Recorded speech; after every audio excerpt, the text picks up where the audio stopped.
새벽 3시. 자전거 안장이 차갑습니다. 67의 무릎으로 페달을 밟는데 삐걱 소리가 납니다. 관절인지 자전거인지 모르겠더군요. 한때는 이 동네에서 가장 먼저 불을 켜던 약국이었습니다. 지금은 신문을 던집니다. 그날 아침 건물 관리소에서 전화가 왔습니다. 이번 달 월세 연체라고 했습니다. 통장을 확인했습니다. 잔액 0원. 신문 뭉치를 등에 메고 골목을 돌 때마다 생각했습니다. 32년 전 이 골목에서 처방전을 확인하던 내가 지금 신문을 던지고 있다는 게 믿기지 않았습니다. 시급 9,000원. 하루 4시간 일하면 36,000원입니다. 한 달이면 100만 원 조금 넘습니다. 3억 원은 어디로 갔을까요? 아들에게 줬습니다. 사랑이라고 믿었습니다. 지금은 압니다. 그게 사랑이 아니라 동반 추락이었다는 걸. 오늘 감동 주파수에서는 한 아버지가 32년을 일해 모은 3억 원을 단 9개월 만에 잃은 이야기를 들려드립니다. 그 선택이 언제부터 잘못됐는지 저는 그날을 정확히 기억합니다. 그날로 돌아가 보겠습니다. 신문을 던지던 그 새벽에서 이야기는 32년 전으로 돌아갑니다. 영민은 이 동네에서 가장 먼저 불을 켜는 사람이었습니다. 새벽 5시. 약국 셔터를 올리는 소리가 골목을 깨웠죠. 단골 손님들이 문 앞에서 기다리고 있었습니다. 처방전을 내밀면 영민은 안경을 고쳐 쓰고 한 글자 한 글자 확인했어요. 약 이름, 용량, 복용 횟수. 단 한 번도 틀린 적이 없었습니다. 선생님 덕분에 살았어요. 손님들이 그렇게 말할 때면 영민은 고개를 끄덕였습니다. 말은 하지 않았지만 생각했죠. 이 약이 누군가의 하루를 지킨다. 32년이 그렇게 흘렀습니다. 아침 5시에 셔터를 올리고 밤 11시에 내렸습니다. 단 하루도 쉬지 않았어요. 은퇴를 결심한 건 무릎 때문이었습니다. 계단을 오를 때마다 삐걱거렸죠. 아내 경숙이 말했습니다. 이제 그만해요. 충분히 일했잖아요. 영민은 약국을 내놓았습니다. 32년을 함께한 공간이었지만 미련은 없었어요. 매각 대금이 통장에 찍혔습니다. 3억 원. 영민은 통장을 들여다보며 생각했습니다. 이제 쉬어도 되겠구나. 건물 월세도 있었습니다. 매달 200만 원이 꼬박꼬박 들어왔죠. 계산을 해봤습니다. 월세만으로도 두 사람이 사는데 충분했습니다. 그날 밤 경숙이 물었습니다. 여보, 뭐 하고 싶은 거 있어요? 영민은 잠시 생각했습니다. 특별히 하고 싶은 건 없었어요. 그냥 쉬고 싶었습니다. 그냥 천천히 살고 싶소. 경숙이 웃었습니다. 영민도 따라 웃었죠. 그날 밤 영민은 32년 만에 처음으로 11시 전에 잠들었습니다. 내일 새벽에 일어나지 않아도 된다는 게 이상했어요. 하지만 나쁘지 않았습니다. 베개에 머리를 대는 순간 영민은 생각했습니다. 나는 잘 살았다. 그때는 몰랐습니다. 이 안정이 얼마나 짧게 끝날지. 은퇴 후 4개월이 지났습니다. 영민은 아침 10시까지 잠을 잤습니다. 일어나면 경숙이 차려놓은 아침을 먹었죠. 그리고 산책을 나갔어요. 특별할 것 없는 하루였습니다. 하지만 나쁘지 않았습니다. 어느 토요일 오후 현관 벨이 울렸습니다. 문을 열자 준석이 서 있었어요. 4개월 만이었습니다. 얼굴이 여위었더군요. 광대뼈가 도드라졌고 눈가에 그늘이 졌습니다. 들어와. 준석은 신발을 벗으며 고개를 숙였습니다. 거실로 들어와 소파에 앉았어요. 말이 없었습니다. 영민도 말을 꺼내지 않았습니다. 경숙이 물 한 잔을 내왔죠. 준석아, 밥은? 괜찮아요, 어머니. 준석의 목소리가 갈라졌습니다. 영민은 그 소리를 듣고 알았어요. 무슨 일인지. 한참을 침묵하다가 준석이 입을 열었습니다. 아버지 투자 유치가 무산됐어요. 영민은 대답하지 않았습니다. 준석이 계속 말했어요. 직원들 월급도 못 줬습니다. 이번 달까지 버티면 다음 투자자가 있거든요. 영민은 손주들 얼굴을 떠올렸습니다. 5살, 3살. 명절 때 보면 영민 다리에 매달리던 아이들이었죠. 준석의 눈이 붉어졌습니다. 5천만 원만 있으면 넘길 수 있어요. 5천만 원. 영민은 숫자를 대내었습니다. 3억 원 중 5천만 원이면 아직 2억 5천만 원이 남습니다. 망설였습니다. 그때 경숙이 영민을 쳐다봤습니다. 말은 하지 않았지만 눈빛으로 신호를 보냈어요. 우리 아들인데. 영민은 일어났습니다. 안방으로 들어가 서랍을 열었죠. 통장이 있었습니다. 거실로 돌아와 준석에게 건넸습니다. 계좌 번호 알려줘. 준석이 휴대폰을 꺼냈습니다. 떨리는 손으로 번호를 보여줬어요. 영민은 은행 앱을 켰습니다. 5천만 원을 입력했죠. 확인 버튼을 눌렀습니다. 이체 완료. 화면에 메시지가 떴습니다. 잔액 2억 5천만 원. 영민은 화면을 끄며 생각했습니다. 이건 투자가 아니라 아비의 의무다. 준석이 일어나 고개를 숙였습니다. 감사합니다, 아버지. 꼭 갚을게요. 영민은 고개를 끄덕였습니다. 말은 하지 않았어요. 준석이 현관문을 나섰습니다. 문이 닫히는 소리가 유난히 크게 들렸죠. 영민은 소파에 앉아 통장을 내려다봤습니다. 경숙이 옆에 앉았어요. 잘했어요, 여보. 영민은 대답하지 않았습니다. 다만 생각했죠. 다음은 없다. 한영민님은 지금 가장 위험한 착각에 빠져 있습니다. 자식에게 주는 돈을 사랑의 표현이라 여기는 겁니다. 하지만 법적으로 이것은 증여입니다. 증여엔 되돌릴 장치가 없습니다. 준석 씨의 사업이 실패하면 그 1억 5천만 원은 채권자에게 넘어갑니다. 부모에게 돌아오지 않습니다. 더 위험한 건 영민님이 지금 단계적 출혈을 경험하고 있다는 점입니다. 5천만 원, 1억 원. 다음엔 얼마가 될까요? 통계가 말합니다. 자식 사업 지원으로 파산한 은퇴자의 80%가 3회 이상 반복 송금을 경험했다고 말이죠. 영민님이 지금 지켜야 할 건 아들의 자존심이 아니라 본인과 아내의 생존권입니다. 부모의 희생은 법적으로 보호되지 않습니다. 그게 마지막이 아니었습니다. 준석의 전화는 끊이지 않았습니다. 한 달에 한 번씩 울렸습니다. 7천만 원, 3천만 원, 2천만 원, 5천만 원. 영민은 매번 물어보지 않았습니다. 그냥 보냈습니다. 통장의 숫자가 빠르게 줄어들었습니다. 1억 5천만 원이 8천만 원이 됐고요. 8천만 원이 5천만 원이 됐습니다. 5천만 원이 3천만 원이 됐습니다. 6달이 지났습니다. 어느 날 오후 준석이 또 전화했습니다. 이번에는 목소리가 거의 들리지 않았습니다. 아버지, 진짜 마지막입니다. 영민은 휴대폰을 귀에 댄 채 눈을 감았습니다. 2천만 원만 있으면 됩니다. 통장을 열었습니다. 잔액 2,800만 원. 2천만 원을 보내면 800만 원이 남습니다. 영민의 손이 멈췄습니다. 800만 원으로는 한 달도 못 삽니다. 하지만 송금 버튼을 눌렀습니다. 이체 완료. 잔액 800만 원. 휴대폰을 내려놨습니다. 손이 떨렸습니다. 그날 저녁 경숙이 물었습니다. 여보, 월세 관리비 내야 하는데 통장 좀 줘봐요. 영민은 수저를 놓았습니다. 경숙을 봤습니다.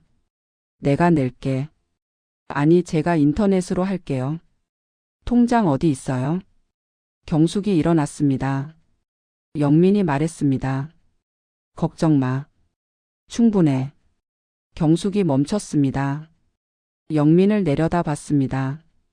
충분하다는 게 얼마예요? 그냥 충분하다니까. 여보. 경숙의 목소리가 낮아졌습니다. 준석이한테 또 보낸 거예요? 거실이 조용해졌습니다. 냉장고 돌아가는 소리만 웅웅거렸습니다. 영미는 대답하지 않았습니다. 경숙이 앉았습니다. 얼마 남았어요? 여보, 얼마 남았냐고요? 영미는 입술을 깨물었습니다. 한참을 그렇게 있다가 말했습니다.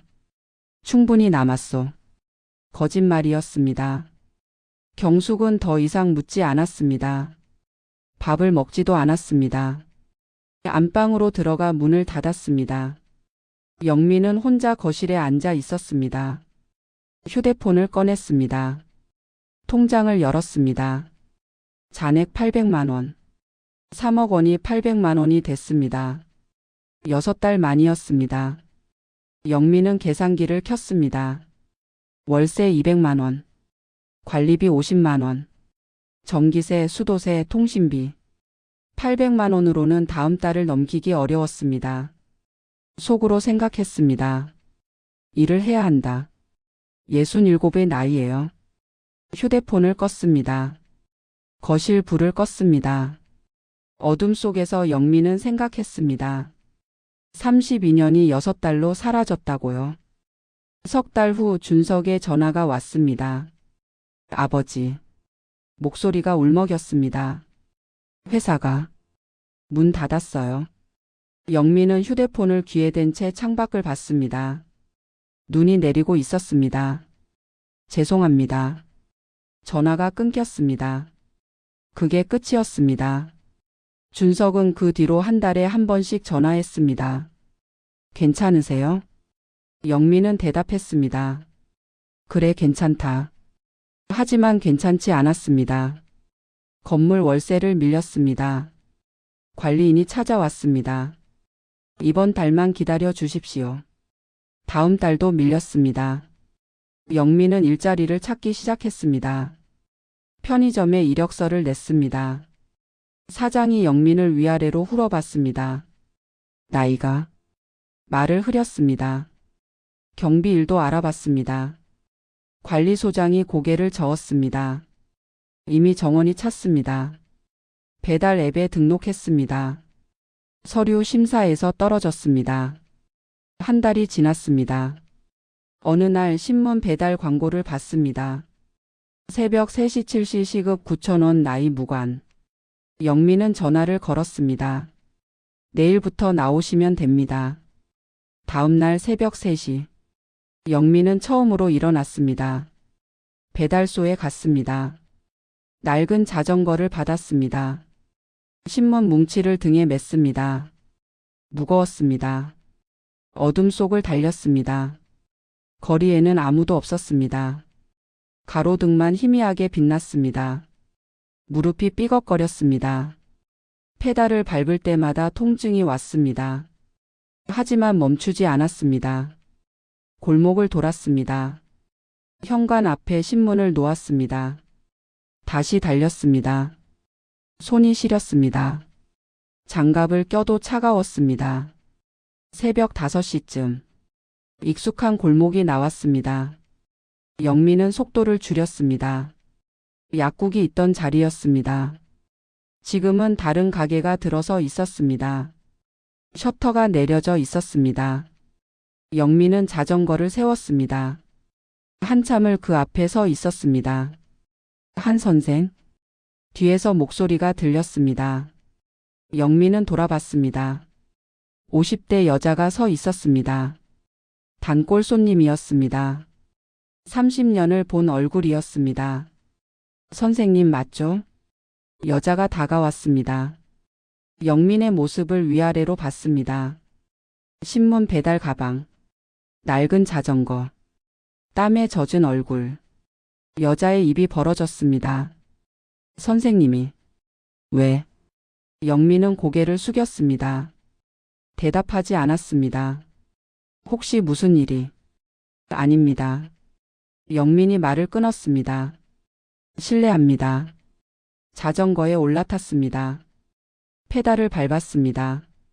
여자가 뒤에서 불렀지만 돌아보지 않았습니다.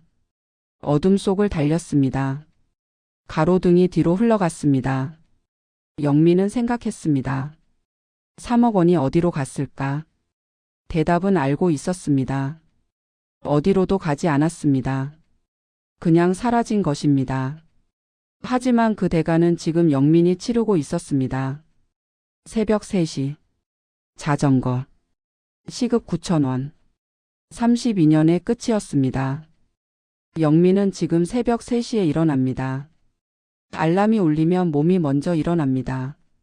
의식보다 빠릅니다. 욕실에 가서 찬물로 얼굴을 씻습니다.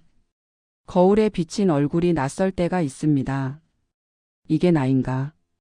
배달소로 갑니다. 자전거에 신문을 씻습니다. 어둠 속을 달립니다. 67의 무릎은 삐걱거립니다. 겨울이면 손가락이 감각을 잃습니다. 하지만 멈출 수 없습니다. 한 달에 100만 원 조금 넘게 벌립니다. 거기서 월세를 내면 30만 원이 남습니다. 경숙이 문방구 일을 다시 시작했습니다. 거기서 나오는 돈으로 두 사람이 삽니다. 아껴 쓰면 가능합니다.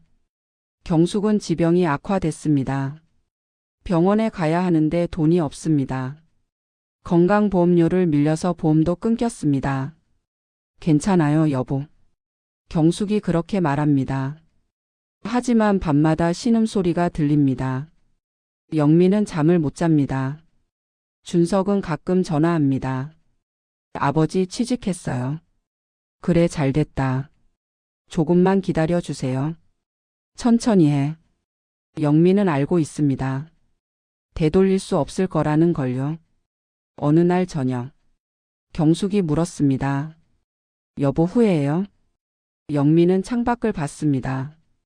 눈이 내리고 있었습니다. 글쎄, 후회인지 아닌지 잘 모르겠습니다. 다만 한 가지는 확실합니다. 내가 사랑한 건 아들이었을까요? 아니면 아버지라는 역할이었을까요? 구분이 안 갑니다. 텅 빈 통장을 볼 때마다 생각합니다. 32년이 6달로 사라졌다고요. 하지만 이 이야기를 남기는 이유는 따로 있습니다. 당신이 나처럼 무너지지 않기를 바라는 마음입니다. 사랑이라는 이름으로 모든 걸 내줬다가 정작 사랑받아야 할 사람들과 함께 무너지는 일. 그것만은 막고 싶습니다. 이 헛된 희생에 남은 유일한 의미가 있다면 그건 당신에게 전하는 경고입니다. 아니오라고 말할 용기. 그것이 진짜 사랑입니다. 지금 새벽 3시. 자전거 안장에 앉습니다. 차갑습니다. 하지만 페달을 밟습니다. 살아야 하니까요. 한영민 님의 사례는 대한민국 부모 세대의 가장 아픈 민낯입니다.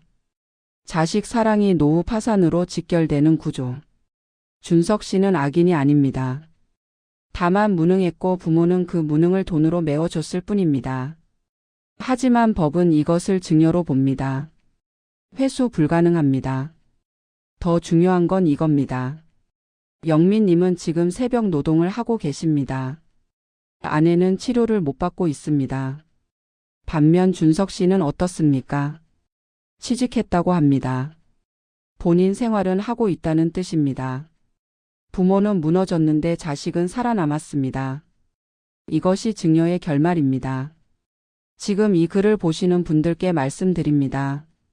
자식의 사업 자금, 결혼 자금, 전세 자금 주기 전에 먼저 물으십시오. 이 돈이 사라져도 나는 살 수 있는가? 대답이 아니오라면 주지 마십시오. 그것은 사랑이 아니라 동반몰락입니다. 자식에게 물고기를 주지 말고 낚싯대를 주라는 말이 있습니다. 하지만 저는 이렇게 말하고 싶습니다. 낚싯대마저 주지 마십시오. 스스로 만들게 하십시오.